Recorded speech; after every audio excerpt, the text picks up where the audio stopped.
Well, hi everyone. Here we are under the Ark. The Ark Encounter, the life-size Ark. It's huge. At Williamstown, Kentucky. It is huge. And as you can see, the queue lines are all empty. And the reason they're empty, Tim? Because the atheists are right. Nobody comes here anymore, right? That's right. Not right now, not when it's closed to the public. Right. Nobody's allowed to come here. Yeah, pretty sad really.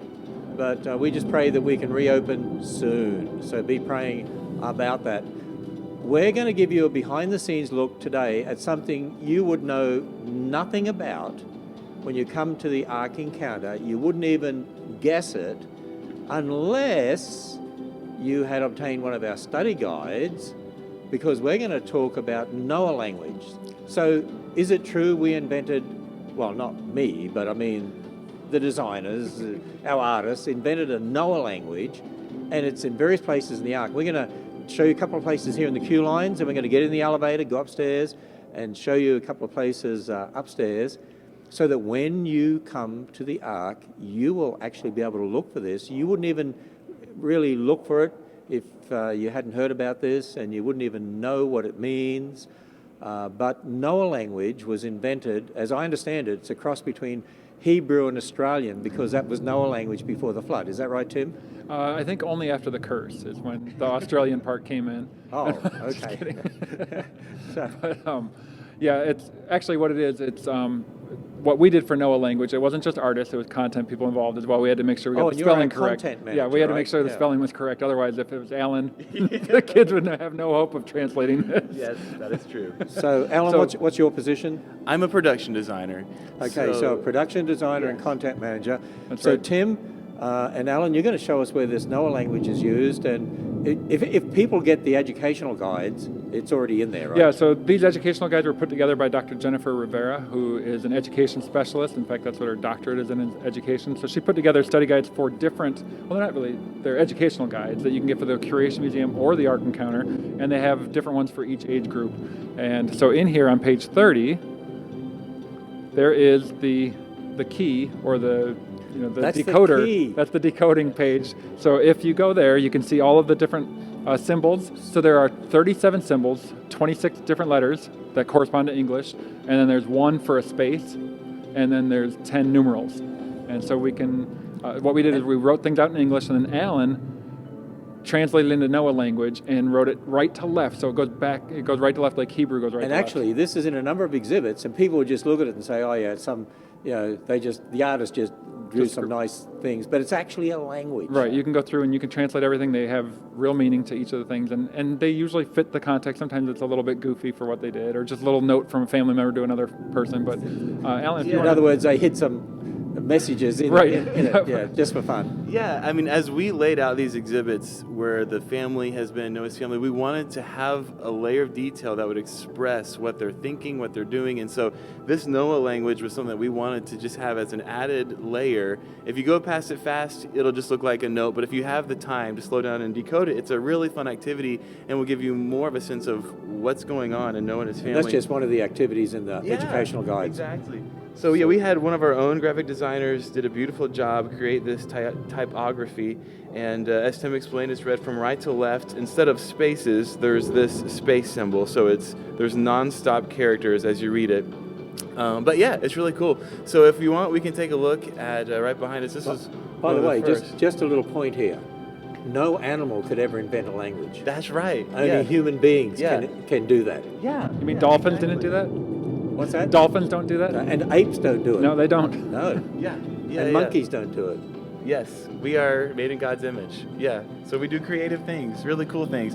So yeah, under the Ark here, the scenes that we have set up, kind of in the time frame of what we're showing here. This is before the flood. Noah and his family are preparing to get on the Ark. So we have construction themes down here. We see some of Noah's drawings that he's done of the Ark, and you can see on here, if you were to decode these, you would see 30 cubits by 50 cubits by 300 cubits. There's a fun little note here about watch your fingers as you assemble these pieces. This explains about how the air is going to catch this bow fin. So yeah, just getting into some of the engineering and some of the fun character of what's going on here. See, a lot of people just walk past these signs and say, "Oh, yeah, those are nice signs." But those who actually, we have a lot of students and others come and use our educational guides.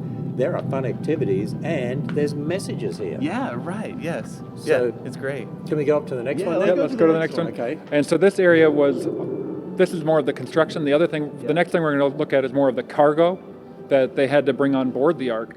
And so Alan made a checklist of a lot of the different items and put that into Noah language. So you'll see, even in these little areas where we have props that don't have Noah language, all of these ideas, they fit in the general themes of preparing for the flood. So you'll see boxes and pots and food gathered together as Noah and his family are preparing for their time on the Ark. So we're approaching here the checklist desk. And kind of the story here was that we thought someone in Noah's family, one of his sons or daughter-in-laws, they would have been checking off the list of all the things that they want to bring with them. So if you were to come up here, you can see this is all written in what we've called Noah language, but in here we have it in English. So grain mix, barrels, pots, grapes, all these different foods that Noah would have brought for him and his family. Wheel carts, which we'll see one being constructed up on deck 2. Iron and bronze, which are mentioned early in the Bible. So yeah, it's just kind of... So get a shot of the sign now so we can see. See, the sign uses the Noah language, and you've got to have the key, you've got to have the code to be able to translate that. And again, that code's in our educational guides. But it's just to show you, when they constructed these exhibits, don't just walk past them and say, oh, that's nice. We wanted you to understand there's a lot of extra things in all the exhibits, and the Noah language is just one of them. Right, we put a detail into all of them, not just the props that are there. In fact, there's reasons for those props, but the signage, everything that we did in there was intentional, and we put a lot of detail into all of them. Things that you could spend a whole day just trying to discover those things. Yeah, and in this case right here, the scene, we have these little nuts and this cup right here, just as if one of Noah's family members was right here a moment ago. He had to step away, and you see how he left things just like they were. Okay, so we're going to go up in the elevator to, what are we going to, deck 2? Yeah. So we'll go next to the animal care exhibit. Okay, and we'll continue to practice social distancing as we do this. That's right. Yeah, deck 2 is where we have most of the Noah language. We work language. with each other all the time anyway. And so I forgot where we were, actually. Okay. All right. Oh, can't get that to work. Oh, I didn't use my security code. Oh, there we are. All the things we have to do differently with the virus right now. Yeah, okay. All right. Now you get a little sneak peek at the elevator that most guests don't ever see. This elevator brings back a lot of memories of a lot of sweat and tears a few years ago when we were living here, installing all these exhibits. Good memories. And he means that Alan So did in live other here a words, couple You times. basically lived in this elevator. Alan slept in one of the exhibits before. Oh, I'm sure he has. Yeah, he did. I don't think he had to. He just wanted to because he loved it so much. All right. So which exhibit are we going to see some more Noah language? We're going to go to the animal care exhibit. So this is the one that... This is the exhibit that a lot of people think of where it shows how they were able to get rid of all the waste and how they got fresh water, how they were able to get light into the Ark. And I'm not game to go through this one. It's too spooky. that's the one that he slept in. Oh, is it? Yeah. This is one of the hidden jewels of exhibits here at the Ark. Kids Spooky Walkthrough, there's nothing like it. It's awesome. You can tell who the designer was for that one. All right, so we're walking down deck 2 right now Yep. and walking past the cages, the big cages here, and our kinds exhibit to the left. Yes, and then And right then after the kinds exhibit, we get to the animal care Then we exhibit. come up to the one that tells you about the cages and how it would have operated inside the Ark. Right, so you see the large cages there, and then we have a diorama explaining some of those cages, how they work. And then on some of these signs, we have more Noah language. So we have some Noah language there. This one's referring to the larger animals, and so I think that one, that Noah language says something to the effect that they're grateful that the Lord brought juveniles to the Ark. The the design of the signage in here, we want it to feel kind of like these are Noah's drawings. So that papyrus background, kind of the sketchy illustration look, it's like Noah was designing all these. So it just made sense to incorporate some of these fun little personal notes that Noah could have See, put I on didn't here. even know there was Noah Language there. Yeah. I don't think I'd seen that before. Yeah, we have some there. We have some on this one Oh, too. look at this. There's more over here too. So this one says, "Sure glad Ham designed these to lighten our workload." Because They didn't say think- Ken Ham designed these. No, it didn't. We wanted them to work properly. That's true. We had one of our engineers design I these. am not an engineer, Yeah, believe me. Not either. But that's what it says there, and so that's one of the things they could do to care for all of the animals. If you have an efficient system, you can do that. This one's pretty basic, and you can kind of guess what it is since these are for reptiles and amphibians. This one says, "Watch out for snakes." And one special note you'll notice in a lot of these illustrations, a handsome gentleman who is demonstrating how to use these things. That's one of our amazing artists, Johnny White. So keep an eye out for him. Where's the handsome gentleman? Right there! Yeah, we have a lot of fun in our design studio. So I Ken, you noticed- might recognize that animal I there. noticed you put koalas here. Yeah, well, it's one of those creatures that people wonder, well, how could they Get- not only get to Australia, but how could he feed them on the Ark Right. because they only eat eucalyptus, right? Although they've become very specialized Yeah, now. that's all they eat today. So we've got to remember there's been natural selection, specialization. Yep, and they can eat other foods. They just don't. They Right. choose not to. They choose not to, yeah. So, And then okay. we move on. There's not any more in this part of the exhibit. We need to move into the next area, what we call like But the. I love this exhibit where it shows you how they could get air circulating through the Ark and light And what a lot of people really like is that one where it shows how you get rid of the waste. right.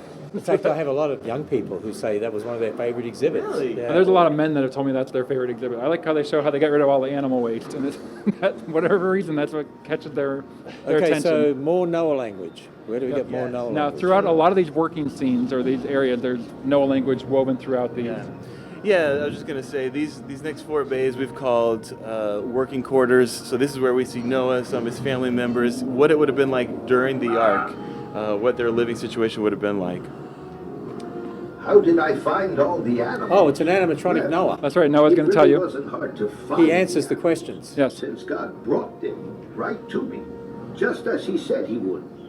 Huh, I just wondered when he would send them. We were nearly finished building the Ark when hundreds of spectacular animals arrived. I should have known. God's timing is perfect, and he always keeps his promises. So on this monitor here, it comes up with all the questions that you can ask. And one of them Let's see. says, "What are you working on right now?" And you can see that Noah's writing something right now. So if you touch the one that says, "What are you working on right now?" he'll tell you what that is. Well, I must Oh, get back to okay. work. What are that you one. working on right now? All right, let's do that one. Ah, good question. Right now, I'm documenting some of the terrible things that happened before the flood. I need to warn my children and their children after them what can happen if they do not follow the Creator and his ways. So is that Noah Language there that he's writing? That is Noah language, and that's actually just taken right from Genesis 6. Oh, is it? Describing some of the wickedness in the world before the flood. Well, there we are.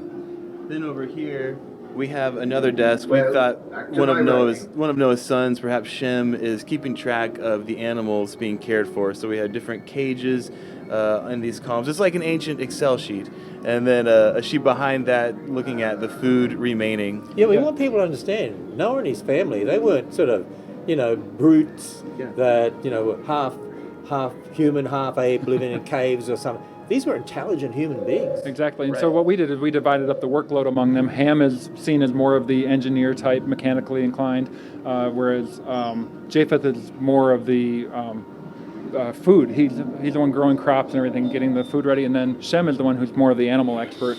And of course, the wives would help out in those areas as well. But that's kind of how we kept the story straight as we went through it. And they would do things the way we normally would do things. Yes. In other words, Yeah. devise a plan, let's keep track of all these things. I think many people just have the idea they jumped in this ship with a heap of animals, threw them some food, and Right. tried to survive for a year. But it would have been very organized, I think. Yeah, our team did a lot of thinking about what kind of cages could have been used, what kind of food storage systems could have been used to automate a lot of the care for the animals. There's so many animals, but it was doable for the amount of people that were on the Ark. So, where do we go next? We'll go The next to the exhibit. library. So Noah's library, this is one of my favorite exhibits here. This really kind of represents what Noah possibly could have brought with him from the pre-flood world to remember good things about the world that God created. We have a lot of scrolls here in our scroll shelf, and we have a few. In other words, there's no reason that they couldn't have even had writing exactly before the flood. And we make note about that. I believe could Noah read and write? So we mentioned that here. The archaeological discovery of the Ebla tablets reveals that some of Noah's close descendants utilized a sophisticated writing system. So yeah, we believe Noah very well could have had writing. So this is Noah language over here. It is. So what's the translation of that? So that one says, is that the journal scroll or is that the prayer? That's the scroll. Okay, so this one says, the 8 of us entered the ark along with every beast after its kind, every cattle after its kind, every creeping thing after its kind, and every bird after its kind. And they came into the ark with us, 2 by 2, all creatures in which is the breath of life. We entered as God commanded, and he shut us in. And you know what? I just want people to understand how much work has gone into these exhibits. When you realize that's not just someone scrolling away, they actually invented Noah language. You guys invented Noah language, and you actually know what the translation is, and it's all written there, and it's all meaningful. Right. Yeah, so this one we're showing some of the studies, the animal studies that they may have done. They had to know what to feed the animals, how to, take care of them, how often to feed them, how much to feed them. So we envision it as in the years that Noah was building the ark, then you could have Shem, and actually we have Noah's wife being an animal expert as well. They're studying these creatures, and that way they know how to take care of them. So here's some of their notes for that, and we've got 2 of them laid out there, and there's little notes talking about the different creatures and what to feed them. So on this particular case, on the right side, we have 2 different animals on here. We said that this one, from Noah's perspective, may have been known as something like a knuckle sloth. So we have little notes like growls loud in the mornings, likes to slobber, watch for claws. Like Noah and his family, they've been learning, studying these animals. And the way we're trying to set up this scene is that these areas here are full of studies of different animals. So there may be 2 animals on each of these scrolls, and this door has just been opened, it's been unlatched, and they've just pulled this scroll out. Maybe You've got titles for the shelves up there. Yeah, so we have titles. Not only are there animal studies, there's plant studies, there's family records, there's mechanisms, ship drawings, heroes of old, stories, things like that throughout here. So we're thinking Noah and his family, they've done a lot of thinking, and they've brought along with them much of what they've learned. And then, back in that corner we have a woven genealogy. So that's actually Genesis 5, the ages of each person. So Adam was 130 when he had Seth. Seth was 105 when he had Enos. Enos was 90 years old. It goes right down, And right out of Genesis 5. These are great for kids, young people, when they come through the Ark and they use the educational guides. Yeah. They can actually then go through and look at what they all say, and they can get so much more out of each exhibit. And there's even another level of detail, like with this creature, what we call the Thylacothymilus. And you can see him on level 2. He kind of looks like a saber-toothed cat, but it's not a saber-toothed cat. But this one, there's even a note from Ham to his family members. Right there, it says, watch out for his sharp claws. Well, if you happen to read the Remnant trilogy, which are the Noah novels, they're kind of like our official backstory for Noah that I was involved in writing. In one of the scenes, Ham gets attacked by this creature and gets a big scar across his face. If you look at Ham when you're in the Ark Encounter, there's 2 different places where you can see him really well. You can see a big scar on his cheek. So we've worked it into the storyline here and also into the novels, and so there's all sorts of levels of detail. People would never know that. And there are a lot of other levels of detail. Right, in even other the areas. map up there, that is the world that we use for the story, that the novels, that they are based on those maps. So you'll get to go to all those places and see what they're like if you read And it was those. one continent before the flood. Yes, yep. And we saw it we'll see it in one of the other rooms that Noah's got a globe there. Which was back in the previous room, and it shows that one continent. So all of these are meant to be one consistent message, and so we work together all the time to make sure we had that. Alan, I see some yellow sticky notes around the place. Yes, so while we've been shut down for about 2 weeks, we haven't been doing nothing. Part of our team has been categorizing a number of our props here, so you'll see some sticky notes. And actually, the reason we're categorizing these is we have hopes of eventually doing a Noah's House attraction here at the Ark, in which we'd replicate a number of props we've already done. So we've been, capturing, categorizing these props. And there's more Noah language down there, I see. Yeah, and that one is a prayer from Noah. That it would take you a while to go through it and translate it, or decode it, I guess would be the right way to say it. But that one starts off with, "Great Creator, how majestic are your ways. They are greater than all others. You spoke and the world was created. You spoke again and the flood covered the earth." And then he goes on and thanking God for his protection. So we had to think of what would Noah say, what would he write, and then let Alan translate that into Noah language for us.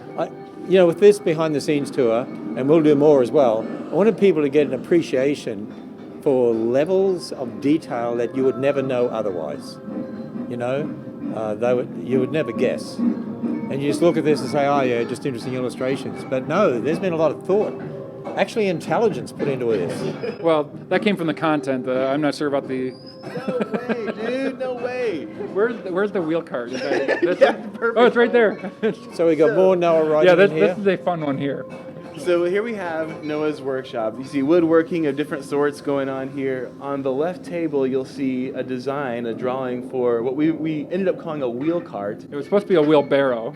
So the story, what happened was I was trying to ink the words wheelbarrow, and I guess I misspelled it. No, you ran out of room to finish the last two letters, and he said, nobody's going to care. And I looked at it for a little while, and I thought, the B in wheelbarrow looks a lot like our C. We can kind of tweak that and change it to a C. And then the last R, we can change to a T. So now it says wheel cart, and it fits on there, whereas before it was supposed to be wheelbarrow. So I tease Alan about his spelling. I would never have guessed that from just looking at that. Right. So now we call these wheel carts on the Ark. So that's how the term wheel cart came to be. It's from Alan misspelling things, and I had to fix it. Then on the right side of the exhibit, you'll see we have a number of drawings of bird studies. So we're thinking someone in Noah's family had a fascination with birds. We have an actual taxidermy parrot that was designed to be the Ark kind parrot up kind of in the top there on top of the rope. And then we're seeing here that this person is looking at birds, chiseling a bird, and he or she has made these notes about birds. And of course we have a number of birds in cages in the living quarters. That's right. Yes, exactly. So yeah, you can come and translate. You'll read different observations about birds in these notes here. It's a little hard for them to be able to get to these ones, but maybe if you have a good camera, you can zoom in and take a picture and then do it later. Yeah. Because we don't let you back in this exhibit. Yeah. Otherwise, we may get cut with the saw. And then this is the last one of the exhibits with a lot of this Noah language. So yeah, this is our blacksmith, and this was a fun exhibit to work through. But so in addition to all the metalworking tools and things, props that we have different Noah notes, drawings up here. So up here we have some dinosaurs and animals that we think someone in Noah's family, they could have been studying these animals just for fun, drawing things. In reality, these drawings that we did, they were based off of some of the sketches that one of our artists did for the Ark kind animals that we have in the Ark. So you can come and translate these. You'll see different notes about these animals. Then in the back wall of the exhibit here, you'll see a design for a crane that Noah perhaps could have used as he built the Ark. And above that, a design for a portion of Noah's house that this house could have looked like. So we've just looked at just a handful of the exhibits here on the second deck. How many exhibits in the entire 3 decks?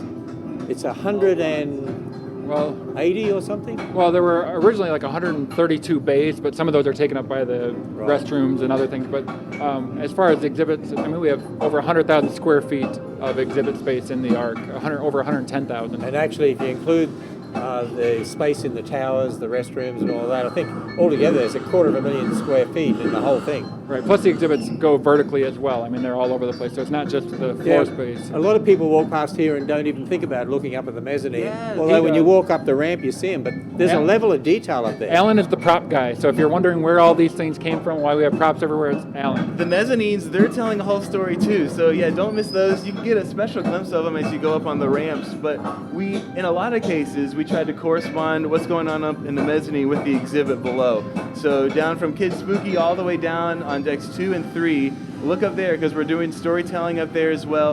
And that was the first project when I got hired. Patrick put me on. Patrick Marsh, our head of creative. And so there's a lot of fun details up there too.